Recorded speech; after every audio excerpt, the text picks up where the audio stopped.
пожалуйста Алматыға келмеңіздерші, өзіміз кептеліп. Әрі блогер, әрі кәсіпкер деген кезде сіз еске түстіңіз. Кімнен бағыт аласың, кімнен кеңес аласың толып тұр ғой қазір. Ақыл деген ағылып жатыр бүкіл тесіктерден. Қайсы бір үлкен қателігіңіз бар? Фейл дейді ғой жаңағы. 200 миллион қарызға кіріп кеттім, содан кейін ой былай шығып кеттім. Қандай адамдар блогерлікке бармай ақ қойса да болады? Жалпы қазақ қоғамында қазір бағана айтқан эгоизм. Нені өзгертетініңіз? Халқым үшін ұяламын дейтіндей бір қатты бір несі жоқ та, кінәраты жоқ та бір. Детский травмада, взрослый травмада былай жетеді, үсті басымыздың бәрі шырам. Егер микроскоптың ақпаратқа өте мұқият қарау керек та. Қандай фильтрлар болу керек? Наркоманбыз осы ақпараттың ше, біз алмасақ өмір сүре алмаймыз. 8,5 миллион адам жұмыс істейді, еще бәрін кредит. Сенің ниетің осы елді дамыту. Кеше бит курс ашты, бүгін кітап жазып жатыр, битті. Көрдіңіз, адамның ойында прогресс болу керек та. Ассалаумағалейкум ардақты ағайындар, Теңше арнасына қош келдіңіздер. Бүгін бізде қонақта таныстыру талап етпейтін Өркен Кенжебек мырза, яғни біздің Қазақстанның, тәуелсіз Қазақстанның алғашқы блогерлерінің бірі, қазіргі бетке ұстар беделді саяхаткер, блогер Өркен Кенжебек мырза. Қош келдіңіз. Рахмет. Жалпы енді жаңа блогер деп айтып өттік.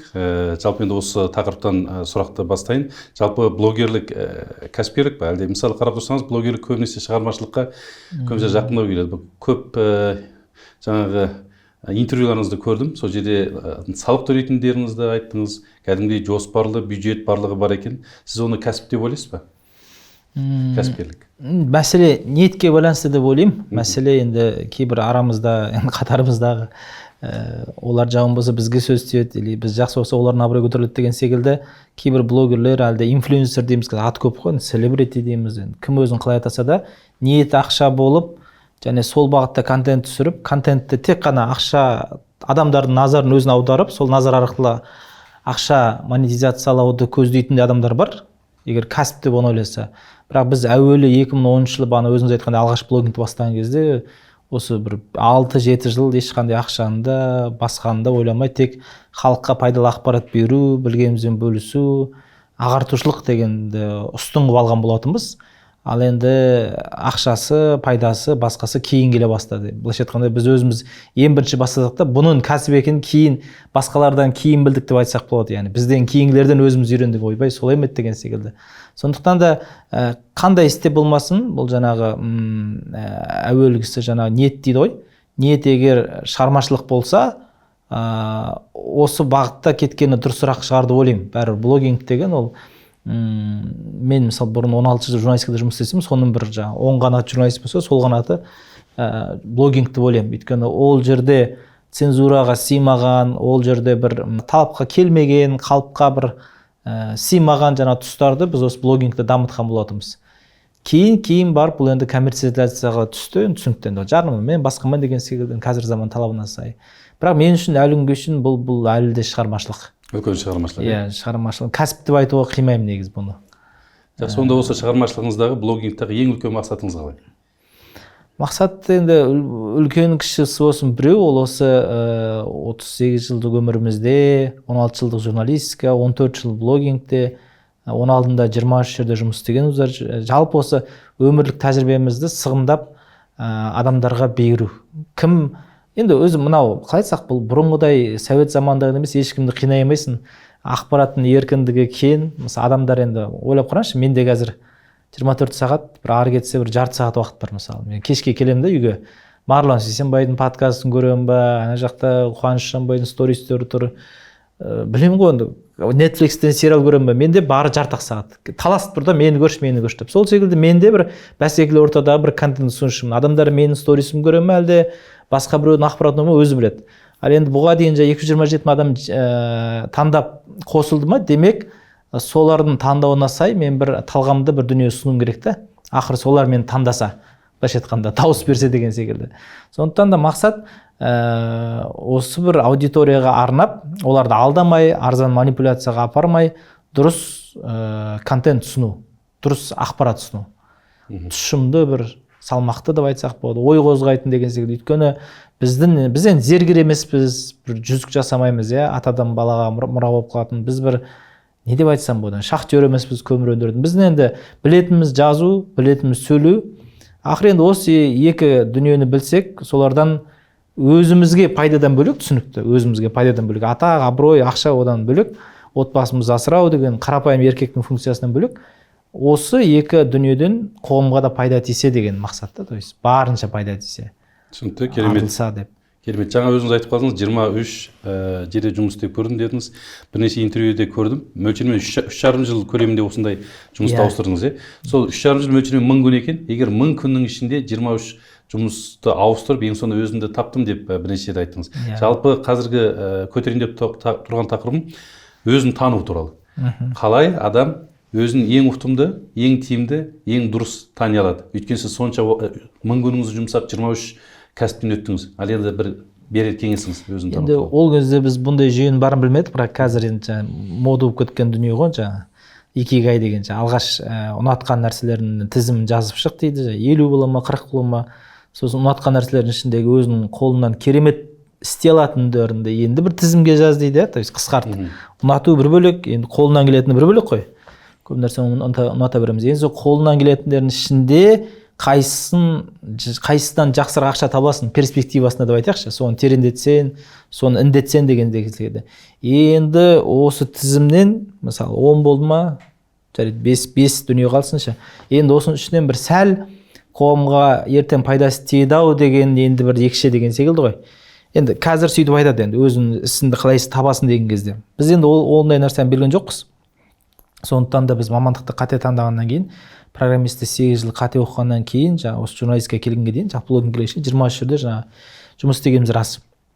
Ешқандай жүйесіз, қазіргідей бір коуч та жоқ, курс та жоқ, енді бағдарсыз заман еді ғой. Бізде былайша айтқан кезде бір орыстар қазір 90 жылғы 85 пен жалпы 85 пен бір 92-93 жылы туғандардың көбіне бізден алдыңғы бір буынды пәтеріне поколение дейді ғой, бір жастық шағы тәуелсіздіктің құрып атқан кезеңіне тура келген, сөйтіп мемлекет те жастарға қарамаған, бізде бір бағыт бағдарсыз қалған ұрпақтың жалғасымыз. Қатты бір қалай айтсақ бір қамқорлық көрдік деп айта алмаймыз, әке-шешеден де, былай мемлекет тарапынан да, идеология тарапынан. Сондықтан да өз бетімізше қателесіп, басымызда тауға да тас қауырып, әйтеуір бір жолымыз тапқандай болдық. Бірақ қазіргі жастар оңай. Ол кімнен бағыт аласың, кімнен кеңес аласың толып тұр ғой қазір. Ақыл деген ағылып жатыр бүкіл тесіктерден. Кеңес деген, білмеймін, батып өлуге болады кеңестерден қазір. Тегіні бар, ақылысы бар деген секілді. Бірақ мен беретін кеңесім қазір өзім балама болсын, ініме болсын, қайын ініме болсын, білмеймін. Ол дүние. Не ұнатасың, не нәрсе сол ұнатқан ішінен қолыңнан келеді, ол еще ұнау керек қой саған. Одан қаншалықты ақша таба аласың перспективасында. Үшіншіден, төртіншіден, то есть содан бір сәл қоғамға пайдасы тисе. Жарайды, қоғамға пайдасы тимесе де, орысша айтқан кезде легитимді бизнес болу керек, легитимді кәсіп болу керек. Мысалы, арақ шарап болмау керек, жезөкшелік болмау керек деген білмеймін ғой, бір қоғамның тарапынан мақұлданатын кәсіп болу керек та. Енді тойда сөз берген кезде бір ұялмайтындай кәсіптің иесі болу керек та, білмеймін ғой, қасапшы деп айтам ма, қалай болса да бір өзіне ұнайтын, қалайтын, ақшасы жақсы және қоғамға сәл пайдасы тиетін жұмыс болу керек қой қысқасы. Сіз қазір өзіңізді тандыңыз, сізге ең ұнайтыны осы саяхаткерлік және блогерлік. Иә. Егер де мысалы, егер блогер болмасаңыз, екінші кәсіп не болар еді деп ойлайсыз? Бәрібір осының айналасында болар еді деп ойлаймын. Жалпы бала кезден өзі, мен ойымша сол адамның бағана өз-өзін тану дегеннен шығады ғой. Мысалы мен жалғыз бала болып өсуім, сол бала кезден кітапқа жақын болуым, қияли болуымыз болсын. Қалай айтсақ, мамам тарихшы, әкемнің математик болуы болсын, мен енді екі типті ойлану жүйесі бар менде гуманитарлықта да бар, техникалық білім де көп болды менде. Сосын бала кезгі армандар, мысалы мен ғарыш кемелерінің конструкторы боламын деген өліп қалған арманым бар. Осының бәрі жинала келген кезде, осы мені қазіргі мені құрады да, және бұдан басқа жолға мен түсіп кетуім сол бұрынғы жолыма қарасам мүмкін емес екен. Бәрібір осы жолға айналып келетін едім. Ол қазір интернет ойлап табылсын, табылмасын, бәрібір осы газеттің айналасында жүретін едік. Печатный машинкамен басар ма едік, білмеймін ғой енді. Көгершіндердің аяғына хат байлап жібермедік. Бәрібір осы өйткені мен ортам соған тәрбиеледі. Менің тәрбием, мені қоршаған кітаптар деген секілді. Мүмкін басқа ортада, басқа қалада өмір сүрсем, басқаша өркен шығар еді. Керемет. Қазір әлемнің әр елдерін әр қазаққа паш етіп жүрсіз. Жалпы сіздің историяларыңызды қалдырмай көреміз. Жалпы қанша мемлекетте болдыңыз қазір? Қазір 62 дейміз. негізі 61 біріккен ұлттар ұйымы мойындаған және мойындамаған бір ел ол жаңағы солтүстік Кипр Түрік Республикасы. Мойындалмаған ел деп енді бірақ енді саналады. Қазір осыншама мемлекеттерге бардыңыз, енді шетел туралы сұрамасақ кінә болатын шығар. Жалпы осыншама мемлекетті көрген кезде Қазақстан центр етіп салыстырсақ, қандай мемлекеттерден біз нелерді үйренуге болады, қайсы мемлекеттерден қандай бір шаруаларынан жиренуге болады? Осы туралы бір айтып өтсеңіз. Енді бұл тұтас лекцияның тақырыбы негізі, енді бір жарым сағат мен осы тақырыпты лекцияда беріп жүрмін. Жаңағы қай елдерден үлгі алып, қай елдерден үлгі алмау керек деген секілді. Қазақстан былайша айтқанда болады анау оңға бұрылса жаңағы ешкі болады, солға бұрылса жаңағы не болады, қой болады деген секілді. Енді үлгі алатын тұстары көп қой, енді әлі де көп. Енді ол білмеймін, адам құқығын қорғаудан бастап бірін қалай айтсақ жеке шекарасын құрметтеуге де байланысты. Мысалы мен жиі мысал келтіретін Жапониядан қарапайым мысалы осы көп тревел блогерлер видео түсіріп жүр, Токионың метросына мінеді да, сосын соткаларын қоса беттерін түсіріп тұрады. Не байқадыңыздар деп ше? Метро енді 35 миллион адам тұра ма енді үлкен Токиода, агломерацияда. Метрода енді қаншада отыр енді, ұзын вагон, жұмыстан шаршап жатыр, бір дыбыс жоқ та, мысалы. Тып-тыныш, тек ана вагонның тысыры естіліп жатыр. Көп адам түсінбейді. Абсолютно тишина, былайша айтқанда, үнсіздік. Мысалы, ал ол оның себебіне үңіліп қарасаң, біріншіден Жапония арал, 124 миллион адам бір аралда бір-бірімен түсінісіп өмір сүріп жатқаннан кейін, мысалы, олар біздің ислам сүннетіндегі секілді мен деп сөйлемейді, біз деп сөйлейді. Өзінің атынан сөйлеп өтсе, өйткені ол жалғыз сөйлеп отқан жоқ, 124 миллион жапонның да атынан сөйлеп жатыр. Немесе ол жауын болса, 124 миллион жапонның атынан да кіріледі деген секілді жауапкершілікті, яғни аралдық біз бір қайтсақ бір тар жерде тұрған адамбыз деген түсінік бала кезінен олардың санасына сіңген. Екіншіден, жаңағы біреудің жеке шекарасын сыйлау, құрметтеу деген. Енді ол қарапайым этиканы айтып отырмын. Мысалы, бізде деп айтқан енді ұят, бірақ қарапайым ғана автобуста бақырып сөйлесу, сен оның бүкіл әңгімесін естіп отырасың. Құдасы қашан келеді, ана бір іші өтіп жатыр екен, ана дәріні бер деген секілді. Мысалы, саған қажет жоқ та ол ақпарат. Сен мысалы шаршап отырсың, ұйқың келіп отқан шығар деген секілді. Яғни метроның мына басындағы адам, ана басындағы адамның қамын ойлап отыр да. Ана бейшара бүгін таңғы 5-те тұрып жұмысқа барып енді шаршап кеткен шығар, үндемей отырайын деп. Бүйтіп текст жазады, үнсіз. Болмаса лейте, кейін жазамын деген секілді. Үндемейді, бірақ алмайды. Және ана басындағы адам да мынаны мен ойлап отыр да. Сондықтан көрдіңіз бе? Метрода 100 адам болса, бірін-бірінің қамын ойлап отыр, бірін-бірінің жанын. Мысалы деймін да, енді ол бір деталін өзін былай шарықтайтын болсақ, ол үлкен ғанибет аламыз. Және біз ондай бір-біріміздің эмпатия деп айтамыз ғой, яғни бірін-біріміздің сезімімізді түсінетін қамқөңіл, қазақша қамқөңіл дейді ғой. Бірін-бірімізге қамданып тұруды, қамданып тұратындай жағдай. Бұрын сондай болғанбыз. Ауылда өмір сүрген кезде интимді өте жақын қарым-қатынаста, былай ара қатынаста болған кезде бірін-бірімізді анау айтпай қабағынан біледі деп айтамыз ғой, баяғы қазақ сезімтал болған деген. Ондай болған, бірақ өкінішке орай қалалық урбандалған кезде біз көп нәрсені жоғалтып алдық жаңа. Табиғилығымызды, сезімталдығымызды, бұрын көпшіл едік, қазір эгоизм басты деген секілді ғой. Менікі орындалса болады, менің проблемам шешіліп өтіп, қалғандары біл. Соннан байқайсыз оны, пробкадан байқайсыз, то есть адамдардың назардан байқайсыз, кез келген жерден байқайсыз. Мен главный, қалғаны соннан. Менің кредитім кешірілсе болды, менің 5 балам бар, мен үй алсам болды. Білеймін, в общем, любой бар. Менің Грузиядан машина келе жатыр, менің рәсім білсе болды, қалғанын қыртынбай. Білеймін, кез келген мәселеде оныкі. Бұл енді эгоизм. Бұндай бой алдырған елдер көбіне Африкада, Азияда, және ол өкінішке қарай дамуға емес, құлдырайтын елдер өз алдымен осындай ауруларға шалдығып бастайды. Жапырақ алдымен сарғаят, одан кейін қарайып, содан кейін бір құрттайды деген секілді бір өкінішке қарай мысалы дамыған елдерде керісінше көпшілдік біреудің қамын ойлау басым. Енді айтып отырмын, бұл бір ғана деталь метрода, неге былай метро емес, бізде автобуста да айтайықшы жарайды. Телефонмен сөйлеспеу дегеннің артында қаншама философия, қаншама үлгі тұр деген ғой. Сондықтан да алатын дүние көп. Бірақ Құдайға шүкір, енді Құдайға шүкір дейміз. Бұны айтсақ тағы да арқамыз кеңге саламыз. Енді менің статистикам бойынша енді әлемде 198 ел болса, 193 біріккен ұлттар ұйымы мойындаған, 204 жалпы мойындалмаған. Қазақстан бір кемі бір 120-130 елден алда да, кемі. Енді 200 ел бар десек, 120-140-нан 130-нан точно алда. Қай жағынан болсын? Халқының потенциалы жағынан болсын. Мысалы, мен бір баяда бір дүние жазған едім, мысалы Мысырда мұсылман мемлекеті 101 миллион адам тұрады, бірақ мысалы қызды қалмалы кейде жаңа $30,000, $40,000-ға шейін барады. Былай қарасаң, енді мұсылмандықта енді ерте жүруге тырысады ғой, ерте үйлендіруге, бірақ қалың малы өте қымбат болғандықтан махр дейміз, онысы қосылады. Сөйтіп адамдар жүріп қалады. Сөйтіп кішкене қиын жағдай қалып қалады. Болмаса Индонезияда кейбір штаттарында мұсылман болса да, әлі күнге шейін жаңағы қыздарды піштіреді деген секілді, сүндеттеу деген дұрыс емес, сүндетте жоқ қой енді ол. Мысалы, то есть бізде бір халық билік деп айтайықшы, билік тұрып, осы бір халқым үшін ұялам дейтіндей бір қатты бір несі жоқ та, кінәраты жоқ та, бір тазалық құмармыз.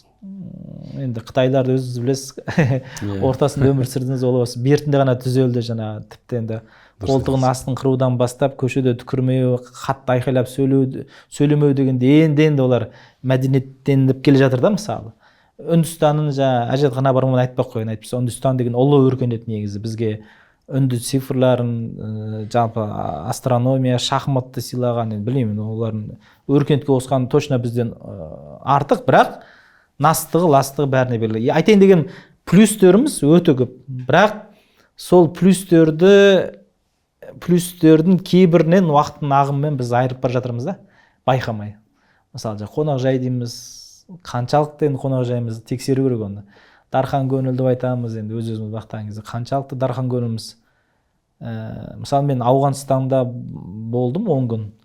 Және мен барған 62 елдің арасындағы ең дархан көңіл, ең қонақжай ел әзірге Ауғанстан мысалы.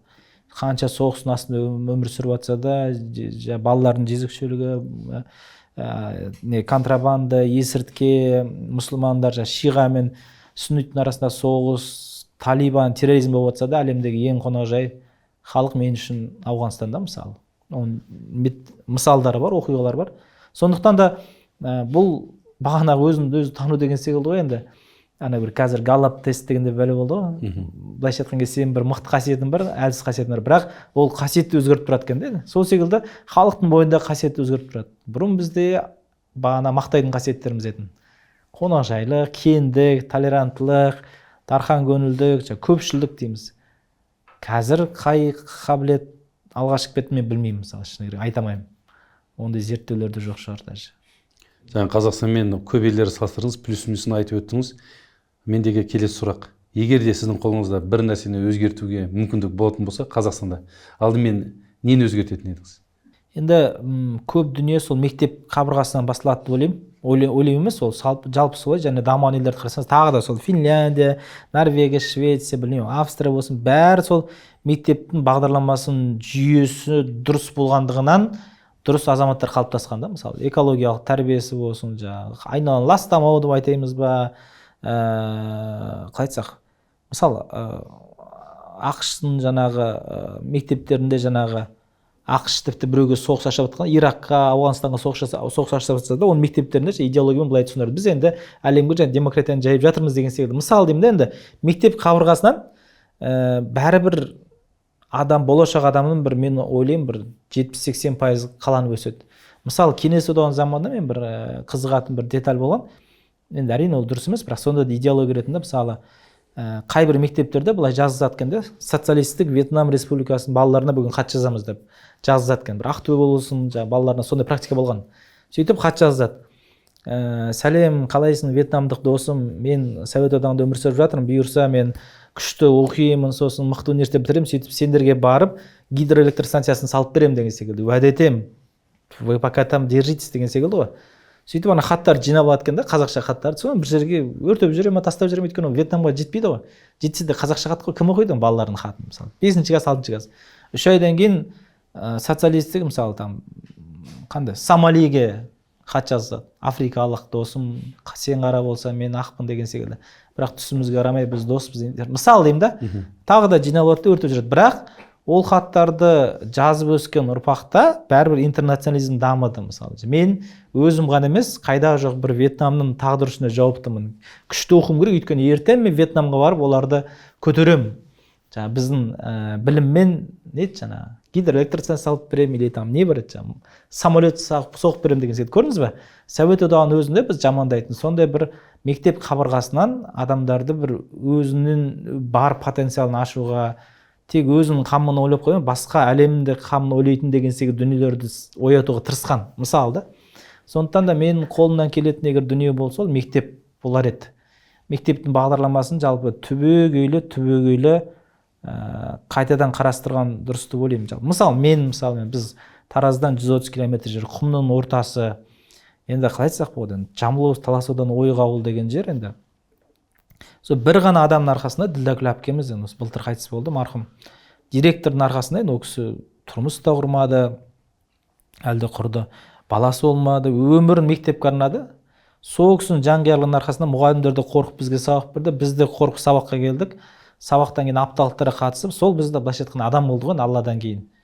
Сол бір адамның жанқиярлығы, былайша айтқанда, құмның ортасында жатқан ауылдан біз шықтық. Тағы да басқа біздің қатарлы Біртанов деген мысалы, денсаулық сақтау министрі біздің ауылдан шықты. Мұхасан мысалы, Нұрмұхасан да әнші. Мысалы, құмның ортасында жай ауыл.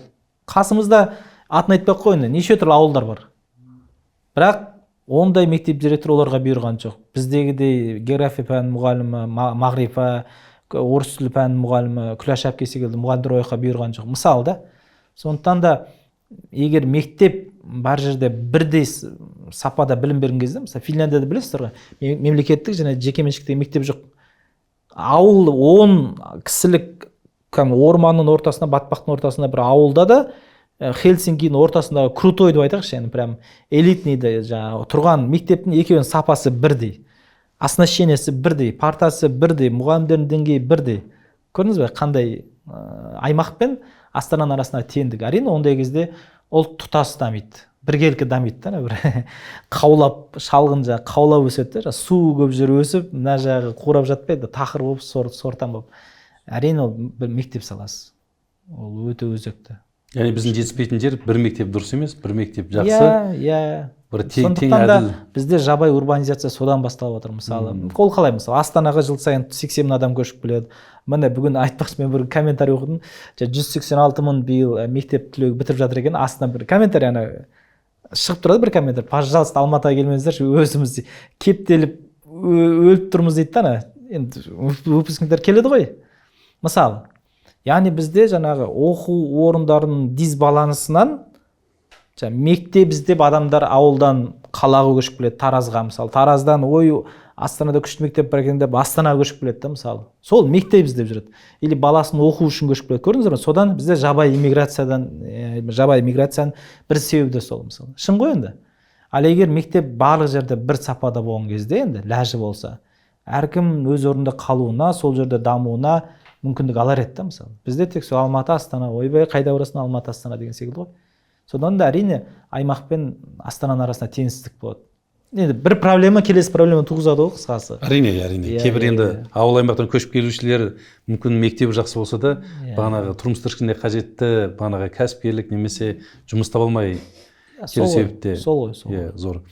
Жақсы, бағанан бері көп сұрақтарға бағанағы өзіңіздің көрген білгендеріңізді шынайы шабытпен салыстырып, осы энергетикамен айтып отырсыз. Жалпы осы, мысалы сіздің бір историяңызды, история-мейкер деп айтады ғой, кино сияқты көреміз. Оның бір арт жағынан қараса 10 адам жұмыс істеп жатқан сияқты сезіледі бізге.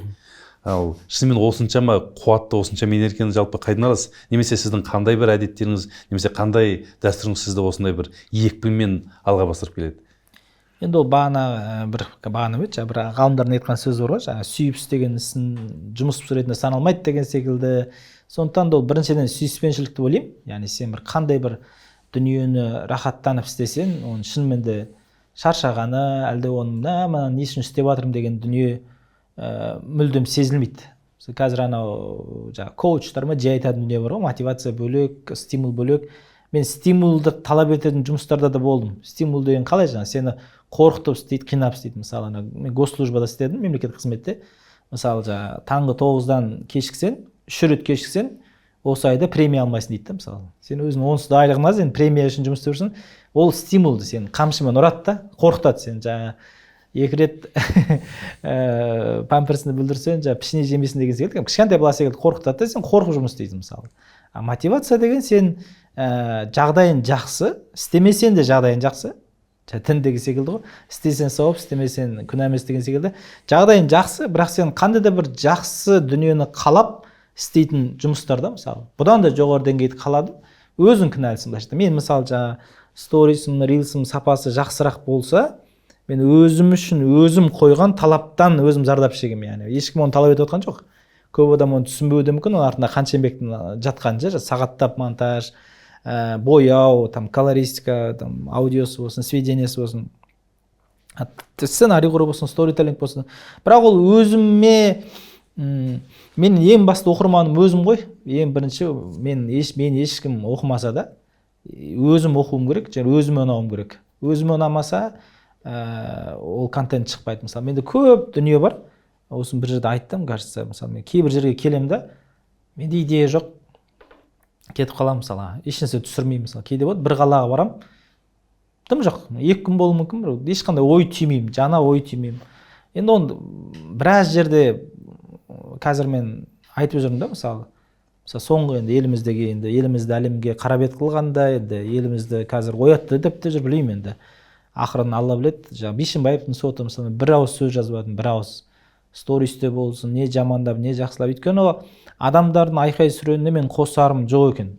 Ары ойландым, бері ойландым, онда болды.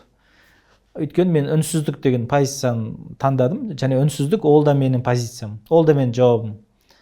Ал енді мен ішімдегін біліп ал деген сияқты. Мысалы да енді, сондықтан да ол мен өз-өзіме бірінші цензормын, өз-өзіме бірінші сыншымын. Егер қандай да бір контент менен шығып жатса, демек ол біріншіден өзіме ұнады деген сөз да. То есть қандай да бір тапсырыспен емес, амал жоқтықтан емес, осы бір қапына блогер болды деген бәле болды, енді бір нәрсе шығарайық дегеннен емес, ол бір шынайы тілектен деп айтайықшы, өзіміздің іштегі қалаудан. Жалпы сүйген істің шебер болу керек деп ойлайсыз ғой. Қазір мысалы өзіңіз сүйген ісіңіздің шеберсіз. Көбінде әлеуметтік желіде сізді жақсы білеміз. Ал енді біз бір кер жағын сұрасақ, қайсы бір әттеген айыңыз бар, қайсы бір үлкен қателігіңіз бар? Бөлсіріп. Енді қателік деп қазір енді олды сөзді мода болды, фейл дейді ғой жаңағы ағылшын тілімен бір әсіресе инфобизнесмендер арасында қатты тарап кетті. Мен жаңа 200 миллион қарыз кіріп кеттім, содан кейін ой былай шығып кеттім. Бұрын сорлы бір жігіт едім, бәтіңкем жаңа ауыз ашылып жүрген, қазір Бентли мініп жүрдім деген секілді. Мен неге екенін Қуаныш Шонбай мырза таңғалатын бар, ескендер 5 екеуін осы психикалар мықты деп. Біз енді сондай бір нашар өмірсіздікте 22 квадрат метр жатақханада 8 жыл тұрдық та, бәтеңкеміздің ауыз тесіліп болса, Сатпаевадан анау Сейфуллина Тесленкаға 3 сағат жаяу қайтатын бір жыл бойы, күн сайын. Өйткені автобусқа ақша жетіп қалды. Мысалы деймін де, егер ойыма тіркесем, қазір тілмен айтпақшы, детский травмада, взрослый травмада былай жетеді, үсті басымыздың бәрі шырам, егер микроскоппен көрсе. Бірақ ол да адамның психикасына байланысты деп ойлаймын. Егер сау, дұрыс, қалыпты психика болса, оның ешқайсысы адамға бір триггер бола алмайды. Бір өршелене әрекет етуге, адамдарды басынан аттап, ақша табу үшін әртүрлі әрекеттерге баруға, асығыстық жасауға болмаса, уақытынан бұрын. Мен бір қателік дейтіндей, Жамбыл айтты, күнә емес, күнәшік деген секілді. Қателік болды, бірақ роковой дейміз ғой, яғни тағдыр кесті, тағдыр шешті қателіктер жасаған жоқпын деп ойлаймын, яғни. Мүлдем Құдай-ау, түгел тағдырым өзгеріп кетті, басқа жолға ауысып кеттім дейтін жоқ. Керісінше мен осы өмірімде қателескен тіпті шешімдерім болса да, мен өзім ұнамайтын қате деп айтайықшы. Қате болжам, қате шешім болса да, олар сол күйі мен парақшамда тұр. 2012 жылы жазғаным бар, 2013 жылы біреумен қырылысқаным бар. Қате, бірақ сол күйінде тұр. Өйткені менде мынандай бір принцип бар. Менің қателерімде оны өшірмеймін, кейін қатеген білсем. Ол да менің өмірімнің бір бөлігі. тұрсын ал жарайды. Кейін жарайды бір журналистер болса кездескен кезде пәлез десе бетіме бассын. Сіз ана 2011 жылы бір бәле жаңа өзен көтерілісі кезінде былай деп айтыс болмаса 2013 жылы Назарбаев мақтапсыз или там білмеймін ғой 2015 жылы Путин мысал деймін де енді айта берсін. Өйткені ол мен сол кездегі ойым, ол мен сол кездегі көзқарасым. Қазір пікірім сұрасын, пожалуйста, айырмашылық болуы мүмкін. Бірақ неге адам қалай айтсақ болады? Онда біз онда детский альбомның бәрін өртеп жүруіміз керек. Қалай айтсақ болады енді? Қандай мысал келтірсем болады? Ол сенің өткенің ғой. Ол енді қазір өкінішке қарай енді біз өзіміз журналистерміз, бірақ журналистер үшін ең арзан манипуляция қандай болып кетті? Сен өткен бір сөзіңді алады, әлде суретіңді. Қазіргі бір пікірді алады, сонымен салыстыру ең орысша айтқанда дешевый манипуляция. Керісінше адам өзгерген сайын қайшылығы көбею керек қой сен. Өзгерген сайын сенің бұрынғы сөзің мен қазіргі сөздің арасы алшақтау керек негізі. Ұстаным қала береді, ол жаңа адам өлтірмеу, алдамау, қандай айтсақ болады, елге қызмет ету деген ұстанымдар ғой, берік. А сенің сөзің, пікірін моментальный әр оқиғаға байланысты көзқарастарын өзгере береді ғой, негізі. Жаңа мысалы Бишімбаевтың сотына байланысты Ресей мен Украина арасындағы соғысқа, Құдай-ау, көп қой енді, қандай мәселе болса, адамда қазір айналамызда қандай фон бар, бәріне байланысты біздің пікіріміз бар, реакциямыз бар. Сондықтан да әлеуметтік желінің бір жаман жері, енді біз кезінде көп жаздық, қазақта жаман мақал бар, көп жорғалаған жыланның аяғы көрінеді деп. Көп жазсаң өзі бір рет былайша айтқанда сүрінесің, қате жазасың, асығыс жазасың, жаңағы дұрыс емес реакция білдіресің. Өзі жаңағы әлеуметтік желінің бір басты зияны да сол, өкінішке қарай, WhatsApp-та осыған кіреді. Ол жаңағы рацио, эмоцио дейміз ғой, адам миы жаңағы сол жарты шар, он жарты шар. Рацио емес, яғни ойлануға емес, көбіне эмоция, сезім туғызады. Мысалы, қазақ дүнгендерге қазақтарды ұрып жатыр деген, или қазақтың қыздары жезөкше болып балаларын мусорға тастап жатыр деген секілді. Білмеймін, осындай бір жаңалықтар, жалпы эмоциялық фон сондай ғой әлеуметтік желіде. Негізгі көп тарайтын, көп лайк басылатын, жаңа күйеуі әйелін өлтіріп жетіге бөліп жеті өзенге лақтырып тастапты деген секілді бір. Сенде миында ой тумайды, сенде эмоция туады. Ашу, реніш, өкпе, қуаныш енді өте аз туады. Қуаныш, Димаш Стамбулға концерт берді сен қуанасың. Мысалы енді ондай жаңалықтар аз. А былай қарасаңыз өзі не оқып жатырмын деп былай зерделеңізші. Күніге 10 жаңалық оқысаңыз 9-ы негатив. 9-ның 9-ы сізде эмоция туғызады. Қандай? Нашар эмоция. Ол ондай жаңалықтарды оқыма деген сөз емес. Бірақ нашар эмоция деген сөз сондай, ашу бар адамда ақыл жоқ дейді. Сіз не істейсіз? Бірден істеп қоясыз. Асығыс пікір білдіресіз. Құрысын, өлсін, қырылсын, жойсын, көшеге шығасыз. Бір бәле әйеліңізді соның эмоциясымен әйеліңіз бар боқтайсыз деген секілді ғой, көрдіңіз бе? Сондықтан да адам человек ест то, что ест деген секілді. Қазір біз колбасаның сыртынан қарап үйрендік қой, халал ма, шошқа болса, шошқа норман шошқа ма деген секілді былай. Енді ол жеп жатқан, көріп жатқан көз арқылы оқып жатқан дүниемізде тамақ қой, рухани. Азық, иә. Ол бізді қалыптастырып жатыр. Сондықтан оған тамақтан гөрі мен айтарым, даже мына ақпаратқа өте мұқият қарау керек. Қандай фильтрлар болу керек деп ойлайсыз? Біріншіден біз күресетін барынша қызық кеңес негізі, бірақ керісінше ақпарат шектеу керек. Керісінше, мысалы мен де бұрын Инстаграмда өзім енді маған қазір 227 адам жазды, мен бір 1000 адамға жазылған болатын. Қазір 600-ға азайттым. Енді бір мақсатым 300-ге азайту. Телеграм каналда мен мысалы бұрын бүкіл негізі жаңалық көздерін жазылған болатын. Бір күн санасам бір 10-12 Бақ KZ, жаңағы Бейбіт Әлібековтің де каналы, Динара Сәтжанның де каналы көп қой енді. Телеграм каналдар ше ақпарат береді. Миын ашып береді айдосам.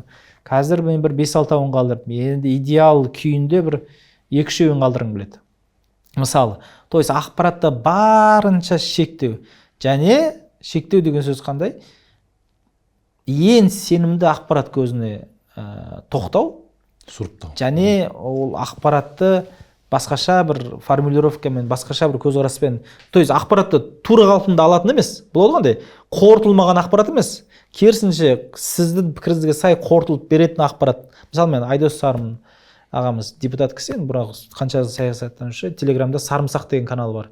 Мысалы ол саяси жаңалықты тура емес, өзі былай жеп чайнап қорытып береді да. Мысалы Данияр Ашимбаевтың каналы бар, әлде кімді айтсам болады, Амангелді Құрметұлы мысалы әскери жаңалықтарды мысалы, енді Қазақстандағы нөмір 1 әскери сарапшы. То есть сіз жаңалықты бірден оқып өзіңіз түймейсіз, өйткені ол салада сіз маман емессіз ғой. Амангелді арқылы әскери салада не болып жатқанын білесіз, және Амангелді мен білем, жеке танимын, оның біліміне шәгім жоқ, точно менен артық, оған мен сенем, мысалы, көрдіңіз ғой. Сондықтан да осындай бір фильтр болса, сенімділік және интерпретация деген сөз бар, яғни оның қорытуы сізге келу керек. Сіздің стиліңізге деп айтайықшы, сіздің форматыңызға. Ал жай ғана 10, 20, 30, 40 жаңалық лентасына жазылып, мысалы кеше Маңғыстауда жаңағы түлектер төбелесіпті, жынды өктесің ғой, қысқасы, жынды өктесің ғой. Кортизолың көтеріліп, өмір жасын қысқарып, елдің бәріне ұрысып деген секілді. Сондықтан егер ақпарат саласының маманы болмасаңыз, тем более біз секілді, біз енді амал жоқ, блогер, журналистпіз, біз енді наркоманбыз осы ақпараттың, біз алмасақ өмір сүре алмаймыз. Онда барынша шектеу керек ақпарат. Егер басқа саланың маманы болсаңыз, вообще бір-ақ канал қалдырыңыз. Өйткені ең маңызды жаңалық, жаңа Рокфеллер айтқандай, бәрібір ауылға көшіп кетсеңіз де, ең маңызды жаңалық бәрібір сізге жетеді сол. Өте маңызды жаңалық. 100% келісемін. Иә, газет оқымасаңыз да, кітап оқымасаңыз да келеді ол. Сізге қатысты жаңалық ол сізге жетеді. Иә, дәл солай, дәл солай. Жаңа тілге тиек еткеніңіздей, сізді бағана тану барысында, зерттеу барысында біраз ақпараттарды көрдім. Ол сізге өте көп жағымды жаңалықтар әрине көп. Бірақ жаңа өзіңіз айтқандай, сіздің бұрынғы жазғандарыңызды, посттарыңызды шығарып, салыстырып көрсететін бір жағымсыз посттарды да байқадым. Ол сізге жағымсыз пост, әрине мүмкін өзіңіз де білетін шығарсыз. Бірақ жалпы бұны айтайын деп отырғаным, жалпы олардың мақсаты не? Біріншіден, мен түсінбегенім, олардың мақсаты не? Және екінші қосымша сұрағым осыған байланысты. Осындай жағдайда қалай істеу керек? Әдетте мысалы, менде болсын, мен сияқты адамдарда көбінде бір қатаң комментариядан өзінің рилсін, инстаграм мүлден қоқшайтысуға тура келеді. Осыншама мысалы жағымсыз ақпараттардан қалай бағанағы тайсалмай алға жүруге болады? Енді біз үлкен мектептен өттік. Жалпы мен өмірімді өзгерткен 3 дүние бар деп айтамын. Біріншісі медреседе оқығаным 8-ші класта, нағашы ағамнан. Ауылда. Екіншісі бұл дебат, 8 жыл ойнадық. Үшіншісі бұл саяхат деп ше. Мен өмірімді былай түбегейлі өзгерткен дүниелер. Былай келатқан кезде былай бұрып деген секілді.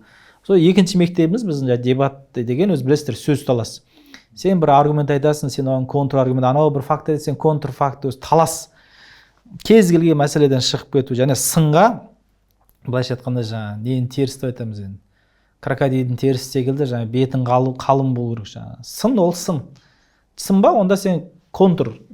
Және оның сынына сен қарайсың ғой, сынның негізі болды ғой, факт айтып жатыр ма? Фактісі болса, мен онда контр факт айтайын, олай емес, былай деген секілді. Мысал деймін де енді. Сен және сол мектептен өткеннен кейін бізге мына әлеуметтік желіден 14 жыл келе жатыр екенбіз. Не айтылмады енді, Құдай сақтасын. Не айтылмады енді, өркен халық жауы дегеннен бастап, Ақ-Орданың құйыршығы, салафит, Құдай-ау, балам қатты қысқа емес пе дегенсің. Сақалын алып тастадым. В общем, айтылмаған сөз жоқ. Мысал деймін де енді. Және оны айтып жазып жатқан адамдарда да әртүрлі 14 жылдың ішінде әртүрлі мотив болды. Ол жаңа үлкен бір өздерінің ойындарына қосқысы келеді, ақпараттық шабуыл, ақпараттық соғыстар жүреді кәдімгідей. Оған бюджет бөлінеді, мысалы, миллиондап, теңгелеп. Бір группировкалардың арасында, олигархтар мен олигархтардың бір медиа тұлғалардың арасында. Және соған сенің атын танымал болғаннан кейін сені де ілгісі келеді, то есть. Болады ғой енді. Мынаған қатысы бар, сөйтіп сен оған жауап жазып, ана соғысқа кіріп кетесің. Сен өзінің кімнің соғысына кіріп кеткен не қайтсақ та шамалауға нен жоқ, жағдайын жоқ, бірақ сен атысып жүрсің ғой, былайша айтқан кезде. Сені провоцировать етеді. Мысалы, содан бастап қарапайым ғана қызғанышқа шейін, мен осыған таң қаламын, енді біздің әріптестердің арасында, осы блогер, журналистердің арасында, мен енді орыс тілдермен тағы салыстырамын. Орыс тілді блогер, журналистердің арасында бірін-бірін қолдай алмаса да, бірін-бірін анық, честно мойындау бар да. Мысалы, жеке сұрайсың, ана қалай дейсің? Мойындаймын, мықты дейді мысалы. Менен точно мықты. Білімі, әлде басқасы деген секілді. Әлде мына бір жерде мен одан мықтымын деген секілді, бірін-біріне дұрыс адекватты қарайды да, адекватты қарым-қатынас құра алады. Бізде өкінішке қарай, бізде дегенде қазақ тілді ортада, білмеймін, бұл 30-шы жылдар бір-бірімізді Сәкейдің бейімбеттер сыртынан домалағар жазып атқызған бір қазақы ортаның бір сатқындығы бойымыздан кетпеген ба, бетіне күліп тұрып сен сыртынан ар жазатын әлде жаңа жаман дүние жазатындар көп. Болмаса бір қызық дүние бар, мен бір кейбір достарым бар, сені жамандаған постқа да лайк басып отырады, сенің де постына лайк басып отырады да. Сосын түсінбейсің, бұл кім өзі? Мысалы енді ол не болды, бағыты жоқ па, әлде қай жеңген менікі деп отыр ма, мысалы енді, бірақ сенімен араласады. Осындай бір түсініксіз қарым-қатынас көп. Және өкінішке қарай жалпы ол тек журналистика саласына қатыспайды, сіздерге де қатысты. Жалпы қазақ қоғамында қазір бағана айтқан эгоизм дендеген кезде, көбейген кезде адамдар не артты? Қызғаныш. Өзі Пайғамбар саллаллаху хадисі бар ғой, ақыр заман жақындаған кезде адамдар ең көп өлетін ауру көз ауруы дейді, енді көзден өледі дейді. Көздің пайда болуы себебі неден? Қызғаныш. Сен біреуді көре алмайсың, просто көре алмайсың, сосын қызғанасың, қызғаннан кейін сен көзің өтеді.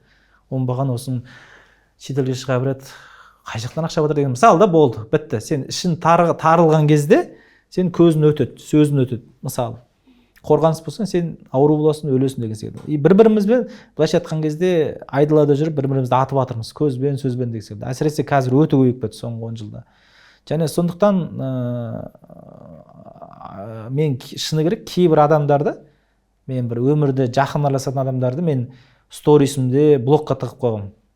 Менің Алматыға барып кофе ішкенімді, Болатбек Дәлелханмен кездескенімді көрмей қойсыншы деп.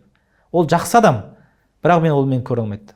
Он лишний раз жүрегіне от салып, ішін тарылтып, лишний артық жаман эмоция салғым келмейді. Оның қауіпсіздігі үшін, және менің қауіпсіздігім үшін.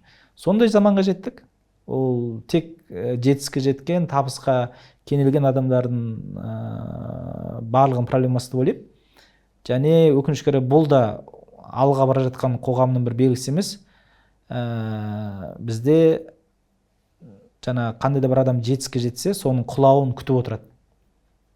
Аңдып отырады. Прям бір қателік бар ғой, мысалы кезінде гаишниктер мысалы қанша рет адамды құтқарып жатыр, жылына бізде соңғы 3 жылда 6,5 адам өліпті. Неден? Жол көлік оқиғаларынан 6,5 адам өлген, масқара ғой. Бізде Ауған соғысында одан аз адам өлген. Жалпы жылына бір 2,5 адам өледі. Еще 30,000 адам мүгедек болып қалды. Жарайды, гаишниктердің еңбегі бар ғой оның арасында. Сол біреу бір ары қарап столбы қарап сиіп тұрса, сол фотосын бәрі мысалы бөлісіпті енді. Çünkü көрмей қой, жарайды, көрсең де бір енді шыдамай кеткен шығар, қайдан білесің? Жақсы ойласасыз, мысалы, жақсы ойласаңыз жарайды. Енді өзімізде кінәліміз, туалет жоқ енді жан жақта. Общественный туалет деген енді соғып жатырмыз. Мысалы да енді жоқ, табалап, оңбағандар, боққарындар, жемқор, бір мысалы да енді. Сол секілді кез келген ол әнші болсын, Қайрат Нұртас болсын, ол Тоқаев болсын, ол Өркен болсын, ол Болатбек болсын, бізде ең оңай қандай? Бұл адам қалай жетістікке жетті, мен осының сырын білейін, Алматыға билет алып осы Болатбектің мысалы қасында жүрейінші бір 2 күн тегін. Қай көп кофейнеге барады екен, қасына жақындап әңгімесін тыңдайын деген секілді бір зерттейін, білейін, табыс құпиясын деген емес. Ең оңай қандай? Күтейін осы. Бір күн қателеседі. Бұл да бір жүрген бір пенде. Етпен сүйектен жарылған. Бір күні оңбай құлайды. Bir күні бір қызбен байланыс шыға ма, айкүс шеге ма, білейін ғой, ай күтейік бұл. Ой, жоқ.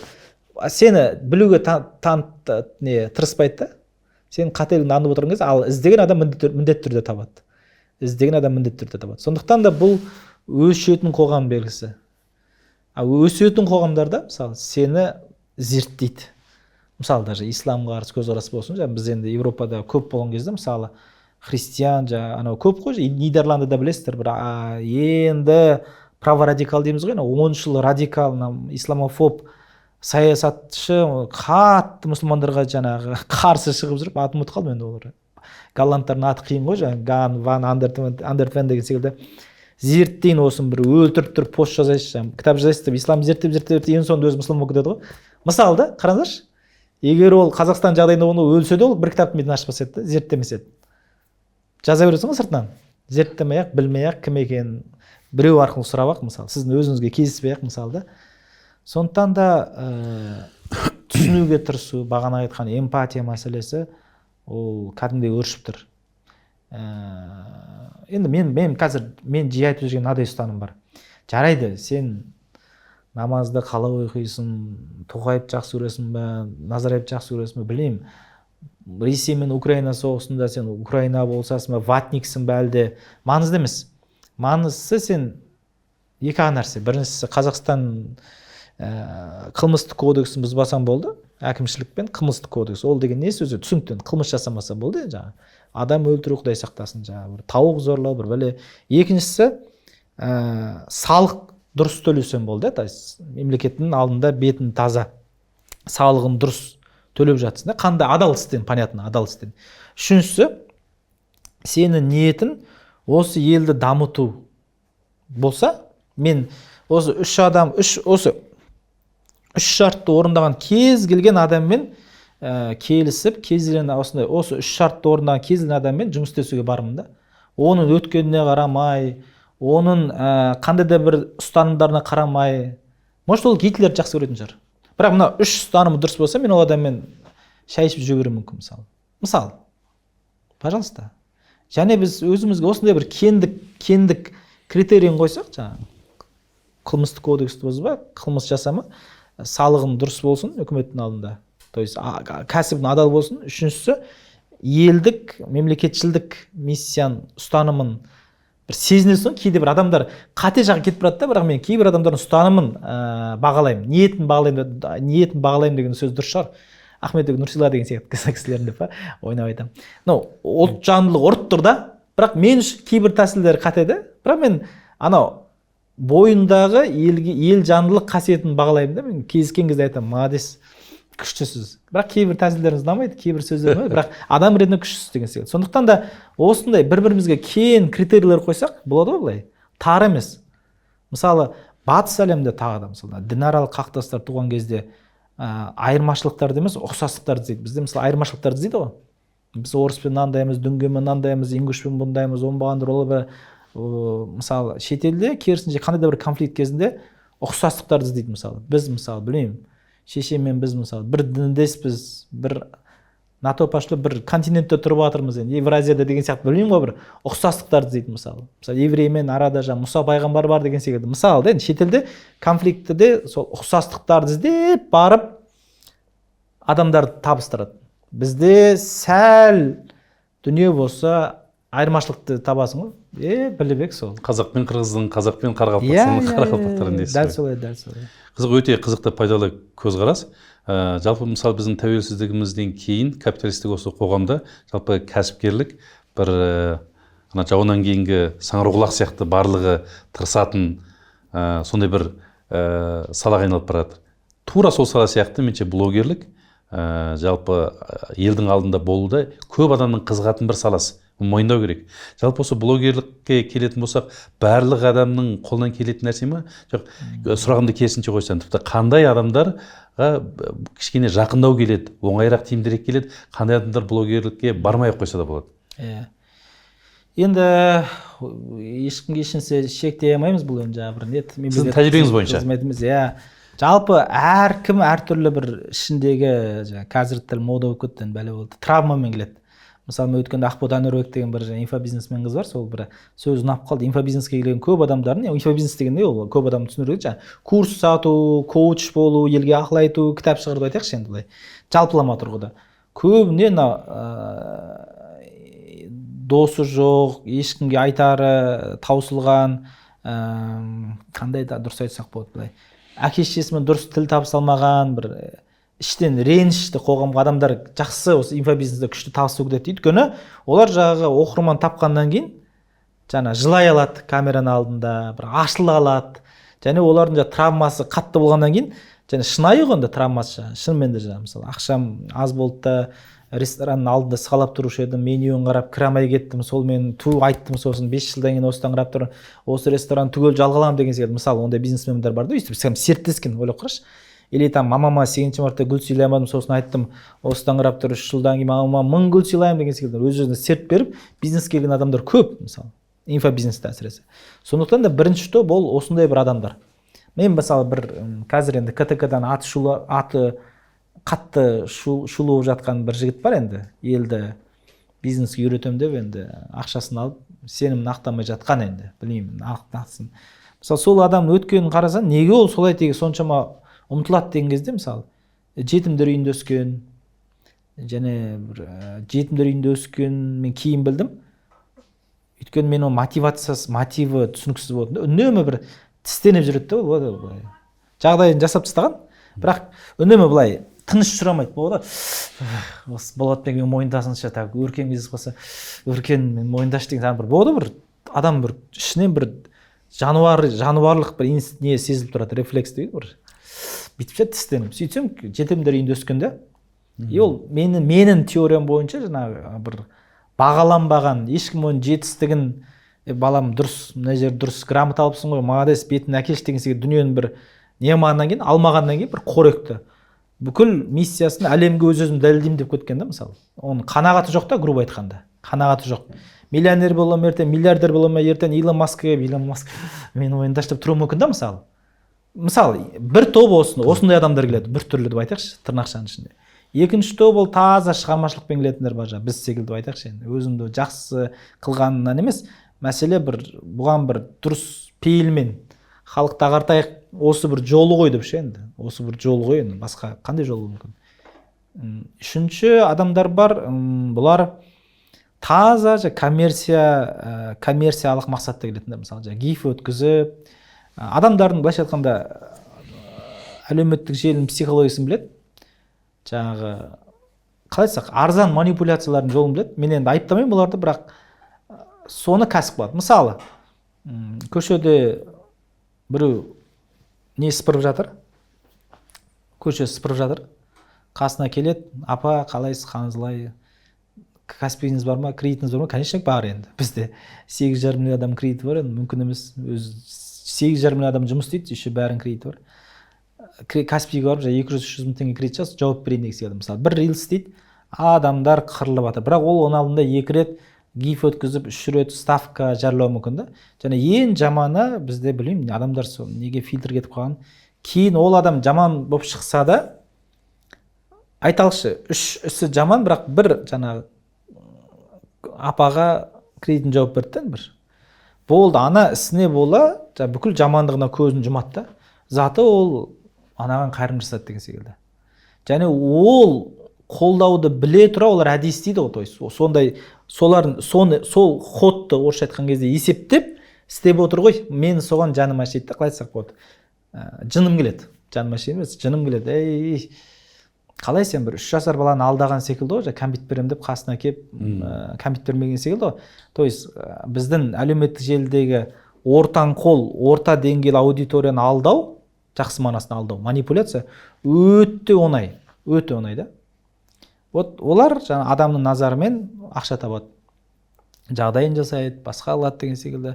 То есть бізде енді әлеуметтік желінің жалпы статистикасында негізі ақша ғой. Мысалы, бір оқырман ол 1 теңге, бұрын сондай болатын. Енді Баян Есентаевалардың кезінде 2,5 теңге деп есептейтін жалпы. Әр адамның құнын ше. Мысалы, сен миллион подписчик болса, сен мысалы жарнама беретін кезде сен 2,5 миллион. Иә, біреу нақты бағасымен есептейді 2 миллион. Баян әпкелердің кезінде Динара Сәтжандар мысалы 2,5 есептейді, 5 миллион деген секілді. Қарасаңыз, сен үшін ол статистика. Сен Сталин сөзі ғой енді, бір адам өлсе трагедия, 1000 адам өлсе статистика деген. Сол секілді сенде бір 1000 адам болса, сен керісінше жауапкершілік сезінесің. Как будто бәрін танитын сияқтысың да. Ал енді сенде 500 мың, миллион болғанда танымайсың. Сен үшін жарайды, сен бір нәрсе жазайсың, 100 мың кетіп қалсын. Ертең мен бір машинадан келе жатамын да, бір 10 мың долларды көшеде келе жатып бере салам. Зато 200 мың адам жинап аламын да, то есть. Көрдіңіз ба? Сенің адамдардың әлсіздігін білген кезде сен өте еркін сезінесің де өзіңді. Ай, білем ғой бұларын. Қазір бүйте салам, сөйте салам деген секілді. Көрдіңіз бе? Сондай арзан манипуляцияға түсетін қоғам өкінішке қарай. Енді одан не сұрайсың? Ондай нәрсе көп қой, Құдай-ау, ана баяғыда мен бір қызық прикол бар, Шардар жақта ма, Жетісай жақта осыдан қай бір жыл бұрын Құрбан айт кезінде, Құрбан айтқа тұрғанда, осы жыл Құрбан айтта балаларды сояды екен деп ана WhatsApp-тан хабар кетіп еді ғой. Сөйтіп балаларды осы жыл бауыздайтын болыпты да, енді биыл сондай мүфтият сондай пәтуа беріпті енді. Сонымен шынымен де осы Шардар ма, Жетісай екеуінің біреуінде әйтеуір. Кәдімгідей ата-аналар балалар мектепке жібермей, паника болып, білім басқармасы жаңа үндеу жаралап, мысал деймін де енді, или бананның ішінен спич шығыпты, банан жемеңдер деп банан тоқтап қалғаны бар. Сингапурдың астынан бір бүгін спутник өтеді деген түнгі 2-де соткаларын өшіріңдер, сотканы кім жағады түнгі 2-де, құлағы жарылып кеткен деген мысал деймін де. Соған сеніп жүрген халықпыз ғой былай қарасаңыз. Енді бізде енді алпауыт мемлекеттер сырттан қарап отырып енді Қытай, Ресейдің идеологтары үлкен, бастары таз адамдар бүйтіп, ғалымдар келіп күлетін шығар деп мен кішкене қорланамын да.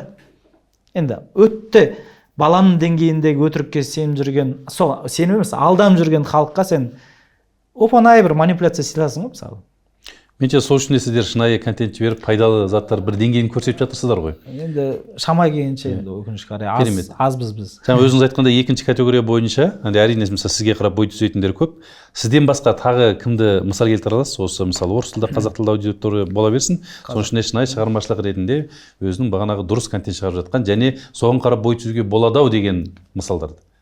Негізі қазақ тілінде қазір біраз болып қалды ол. Мысалы Марфуға Шапиян, өзім ерекше сыйлайтын әйел, жазушы, Айна Досқызы мысалы, Дос Көшмаған біздің қызы қандай әдемі контенттер береді. Базарбек Қамысбаев деген жігіт бар. Эко-блогер, қазақ тіліндегі алғаш. То есть үйінде жаңағы мусорды қалай сұрыптау керек екенін бәрін түсіндіреді. Аудиториясы 10 адам болуы мүмкін. Ол ба сондай? Базарбек, Данияр Жігітбек қандай керемет, 5 кітап жазып тастады.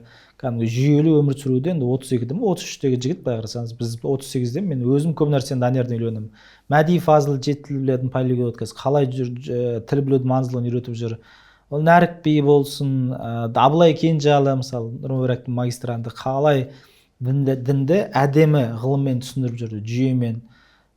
Олжас Қанафин болсын. Негізі көп деген кезде бар, әр сала бойынша. Бірақ жалпы массасы аз, және оқырмандары да түсінікті аз. Оларды миллионниктердің қасында ешкім танымайды. ННН, әлде Супер Мамасите, әлде Ермек Жанабіловтар секілді ешкім танымайды оларды. Бірақ іздеген адамға әр салада сапалы контент ұсынатын адамдар бар. Бірақ өндірушілер бір тұтынушыларға қарағанда аз дейсіз ғой, әлде көбею керек, Әрине, көбею керек. Керемет. Жалпы біздің осы теңше каналымыз көбінде кәсіпкерлікке байланысты сұрақтарды қояды. Бірақ менде не үшін екен, әрі блогер, әрі кәсіпкер деген кезде сіз еске түстіңіз. Өйткені сіздің налог төлейтініңізді білем, сосын біраз инвестицияңызды білем, достарымнан естуім бар. Сол себепті мен бизнеске байланысты бір сұрақ қойсам, жалпы осы біздің Қазақстан қоғамында өзіңіз мойындайтын, әрі блогты дұрыс жүргізіп келе жатқан, әрі кәсібінде дұрыс дөңгелетіп келе жатқан кімдерді танисыз? Және не үшін оларды айта аласыз? Енді кәсіпкерлерге бір құлақ қағыс ретінде болса, біз енді бұның бәрін қарап жүрміз. Ең бірінші енді қай жағынан болсын өзінің блогында, жеке брендінде қолға алар, енді Марлан Сейсенбай ағамыз. Енді біреу ұнатар, біреу ұнатпас, бірақ факт ол факты. TikTok, YouTube, құдай-ау, мен ол кісіде 6 команда жұмыс істейді, Украинадан бастап Россияға шейін, енді тек әлеуметтік желідегі өзі айтқан ол кісінің енді қасында біраз болдық. Кәдімгідей ол кісі енді жеке брендтің әлеуметтік желідегі құдіретін сезініп, орысша айтқанда целенаправленно, осознанно соған бір тұрақты жұмыс істеп жатқан нөмір бірінші кәсіпкер, енді түсінікті актив жағынан да, қай жағынан да сол кісі ғой былай. Ол Марлан Сейсенбай, енді ол кісінің енді әлеуметтік желіде кез келген стратегиясын үлгі алуға болады. Қалай сұхбат береді, қалай жаңа контенттердің қиығын жүйелеп салып жүр. Тіптен айтатын сөзін енді ол кісі өз ойлап шығарып жатқан жоқ, бұрында айтып жүрген дүниелер, бірақ қалай жүйелеп береді, мысалы жаңа бақытқа жетудің 3 жолы бар. Мына жолға барсам былай деген сияқты бір формула сияқты айтады ғой, бір жүйелеп. Әйтпесе сол сөздерді біз баяғыдан естіп жүргенбіз. Ұзақ миын ашпай қойшы деп жүрген сөздер мысалы бір оп-оңай айтылады да бір. Қалай айтсақ бір.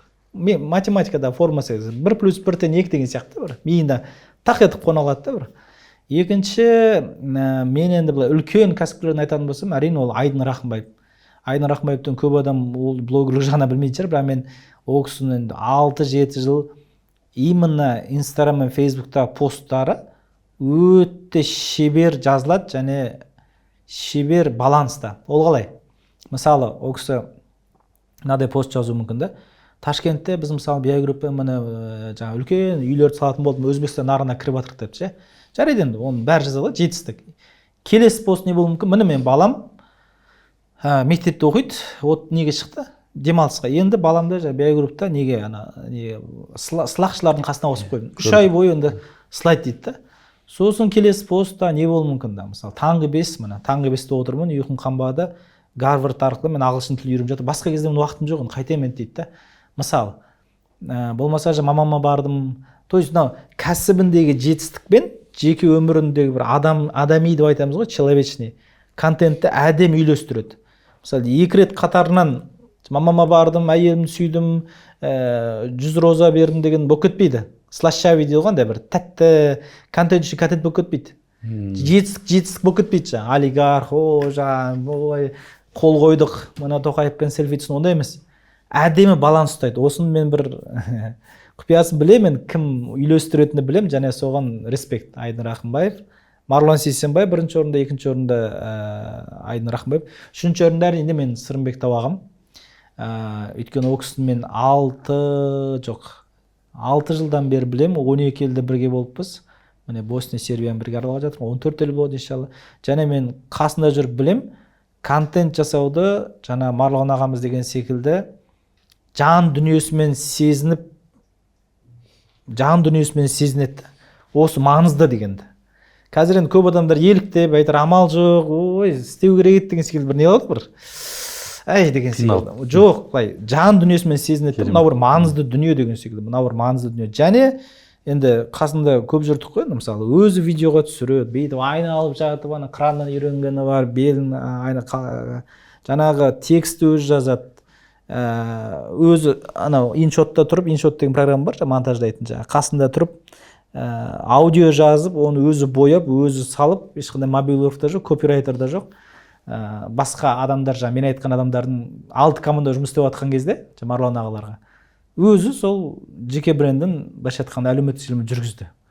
Мен почти 20-30 мың кезінен білем, подписчик. Қазір енді менікінен артық 260 ба, 270 ба. Білетін адамдардың бәрі білді уже Қазақстанда. Кім білу керек, бәрі білді. Және бұл еңбек, бұл мойындау керек. Бізде өкінішке қарай тағы да бағана дүние бар. Бізде адам бір жетістігін көреміз да, сен білеміз ғой деген секілді. Жоқ, сен 3 нәрсе істедің ғой бұл жерде. Уақыт кетті, ақша кетті, энергия кетті, күш. Біз осы 3 дүниенің біреуінде қимаймыз да. 3 тұрмақ, біреуін қимаймыз да. Не уақыт қимаймыз, не күш жұмсамыз келмейді, не ақша жұмсамыз келмейді. Таргетке болсын, білемін ғой жаңағы. Бір дұрыс адаммен кездесу, кафеге апар, білемін, осы ақша деген ішіне бәрі кіреді деген ма, шетелге саяхат осының ішіне кіреді. Содан кейін не істейміз, нәтижесін көреміз де, понятно, онда күтейік бағана секілді. Бір күні оңбай құлайды, сол кезде жақсылап бір комментарий жазамын деген секілді. Біліп ем сен деген секілді. Сондықтан да мен бір, осы 3 кісі. Орыс тілділерде ол Арманжан Байтасов, Руслан Шаекин өте қатты белсенді. Осы кісілер. Арманжан Байтасов, Руслан Шаекин. Енді Алишер Еркбаевты білемін, кіргіземіз бе бизнесмендікке. Сол кісіні айта берсе болатын шығар жалпы. Жалпы әлеуметтік желінің принципі қандай? Ол блогер болсын, эксперт болсын, сіздің әрбір сторисіңіз, әрбір постыңыз, әр қадамыңыз соны көрген адамда сіздің эксперттігіңізге, сіздің мықтылығыңызға деген бір қадам жақындату керек та, то есть босқа кетпеу керек былайша айтқанда. Сіздің әр мысалы айтып келе жатырсыз, сіз бизнесмен келе жатырсыз да, бір күні тренд екенде бір видео түсіріп кетсеңіз, ол сізді мына логистика саласында эксперт деген неге жақындатпайды ғой. Жоқ, ақыбат көп болады, проблема жоқ. Бойда жоқ, бір Үндістаннан, Пакистаннан адамдар келуі мүмкін. 100 мың адам келуі мүмкін. Бірақ сіз бағыттан ауып кеттіңіз ғой. Сіз бағыттан айнымауыңыз керек. Әр жазған сөзіңіз, әр салған дүниеңіз мына бір мақсатыңыздағы идеал адам болып тұрсыз ғой, идеал кәсіпкерсіз, идеал блогерсіз. Соған жақындату керек, яғни адамның ойында. Кеше анда барды, бүгін ана кісімен кездесті, бүгін бір келісімге қол қойды, кеше бүйтіп курс ашты, бүгін кітап жазып жатыр, бүйтті. Көрдіңіз бе, адамның ойында прогресс болу керек та. Сөйтіп солай болмаса, оның бәрі бекер қысқасы. Контент жасау, контент үшін контент жасауға болмайды деген ғой, дойыз. Әшейін бір ой келді, не істейміз, сценарий бүгін давай түсірсем, мен кофе ішіп отырамын да, сырттан. Фото-видео. Упай, встаю деген секілді дүниені қоя саламын деген болмайды да қысқасы. Керемет жауап. Жаңағы осы соңғы жауабыңызда личный бренд және жеке бренд туралы бірінші рет қайталадыңыз. Қазір шынымен осы сөздің төңірегінде қазір бірнеше сұрағым қалды, сонымен бітіреміз. Жалпы осы сұрақтың төңірегінде көп адам кішкене масайып жүрген сияқты. Бірақ осы сөздің көлеңкесінде біздің мысалы атақ, абырой және бедел деген сөздер түсіп қалып жатқан сияқты. Осы туралы кішкене көзқарасыңыз. Мен енді келесі жыл, осы жыл 39-да толамын, келесі жыл 40. Бір жыл 5 айым қалыпты. Менде қазір өзім ішкі программам бар, 40-қа дайындалу деген. Бір жыл 5 айым қалды деп. Жаңағы спортты қолға алу, бір бәле деген секілді, тақуаны күшейту деген секілді. Енді айтайын деген, бұрын мысалы ғалымдар 40 жасқа шейін кітап жазбайтын болған деген бір дүние бар. Өйткені 40-қа дейін адам ой өзгереді, пікір өзгереді, жаңағы көп қой енді, білім аласын. Бекерден бекер пайғамбар жасы 63 емес, біз айтып жүрген ол 40 қой негізі. Жаңағы Ұларбек ағамыз айтып жүргенде 40-та жаңағы байбұрсасам жаңағы пайғамбарлар келді деген секілді 40 бір кемелдік. Өз Қабуснамада айтады ғой. 40 деген адамның бір төбе сияқты дейді. 40-қа шейін бүйтіп көтерілесің дейді да.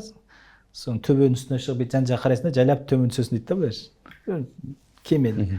Сондықтан да айтайын деген, бұл мысалы неге келтірдім? Бізде өкінішке қарай көптеген инфобизнесмендер, блогерлер, халықтың алдында желкілдеп жүргендер, миллионниктер, жастар қаншада?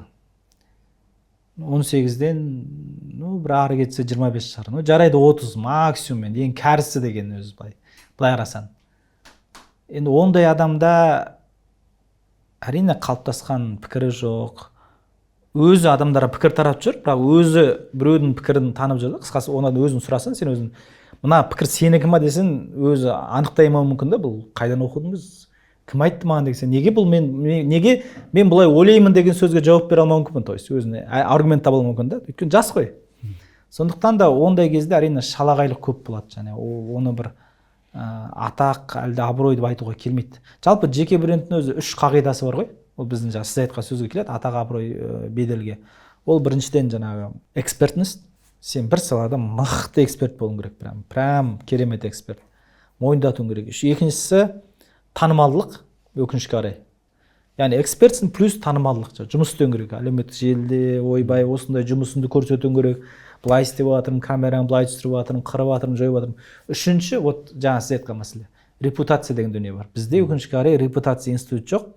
Репутация деген сөз, сен өзінің айтқан сөзіне ісін сай келе ма, мысалы. Кешікпеймін дедің да, мысалы, қаншалықты кешікпейсің? 10 жыл бойы кешікпейсің ме, 20 жыл ма? Қандай мысал келтірсем, мысалы, Қуаныш Шонбай кезінде 2-ші жолма жазған кезде жарнамасын айтты ғой, 600 кітапты оқып, бір кітап қылып дейді, мысалы. Шынымен де 600 кітапты оқыды ма? Оқыса, соған сай болса, күшті. Сай емес болса, өзі оны білет, және өзінің репутациясы зиян шегеді, мысалы, көрдіңіз ба? Яғни сен белгілі бір мынандай нәрсе бар, имидж деген дүние бар. Имидж деген сырттан жасалатын дүние. Мысалы, қымбат киім киініп алсаң, ол имидж да. Сырттан көріп ойлауың мүмкін, анау крутой екен. Бірақ сен кедей болуың мүмкін да, имидж деген. Енді репутация деген сол имиджға сен сай болу, яғни сен өзіне қандай киім киесің, бір ашки тағасың деп ақылды адам сияқты, білмеймін ғой, бір образ жасайсың.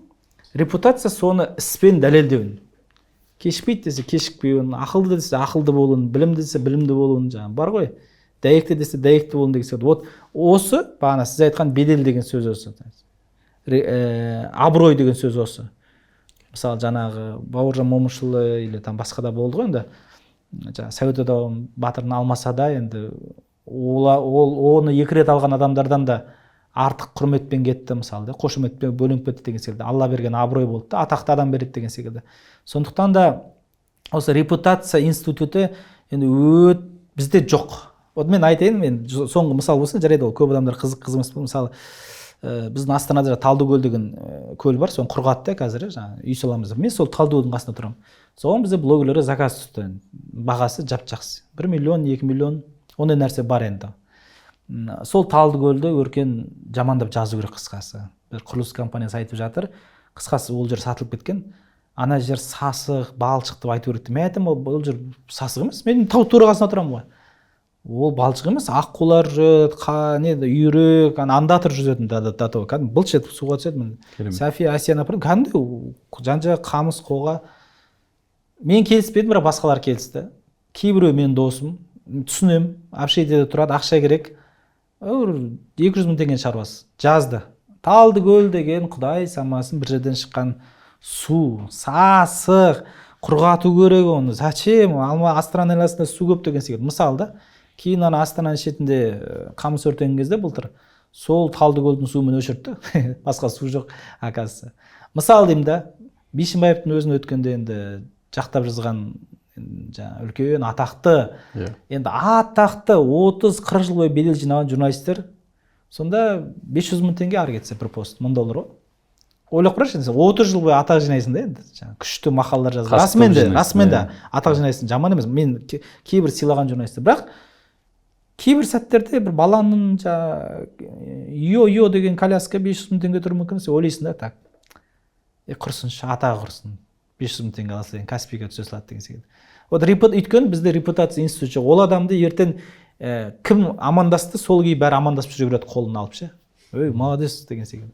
Ешкім айыптап, теріс бұрылып, қоғамда оны тезге салып, билер, старшылар, или өзбектің махалласына секілді ақсақалдар шақырып алып, тәртіп кеңеске самайды да. Жоқ қой ондай нәрсе. Мемлекеттік кеңес, мемлекет қызметін бір жақшы тәртіп кеңес деген бар да.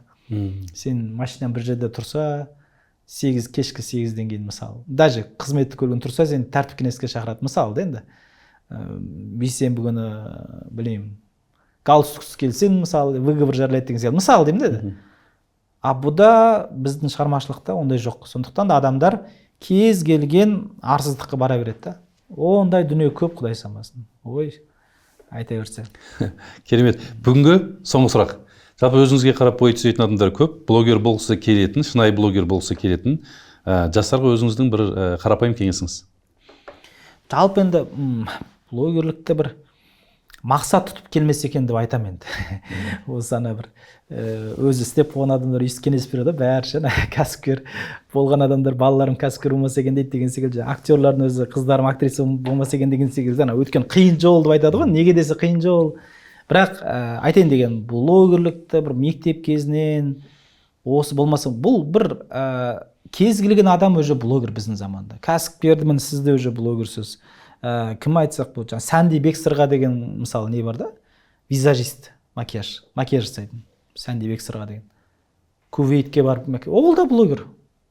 Өйткені әлеуметтік желіге танып жатыр. Димаш та блогер қазір, Құдай берген. Мысалы деймін енді, әлеуметтік желіге кім өзінің несін жүргізеді, оның бір Қыран Талапбек, Құдай оның қолынан шыққан 100 мың мобил өріп, мысалы 80 мың адам оқыды. Оның бәрі блогер уже. Өйткені олар да өзін сату үшін жеке брендін қолға алып жатыр. Неседен басқа? Мұғалімдер, дәрігерлер, Құдай ау.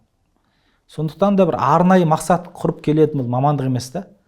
Ал енді жаңа бір керемет бір сөз бар, сол түйін болсын. Кезінде Шәмілдің кезінде, Кавказда білесіздер, 200 жыл бойы Ресей империясына қарсы соғысқан Шәмілдің кезінде бір күні ақындар көбейіп кеткен дейді, батырлар азайып ақындар көбейіп кеткен дейді да. Қазіргі блогерлер секілді. Сонымен Шәміл жарлық шығарды дейді да.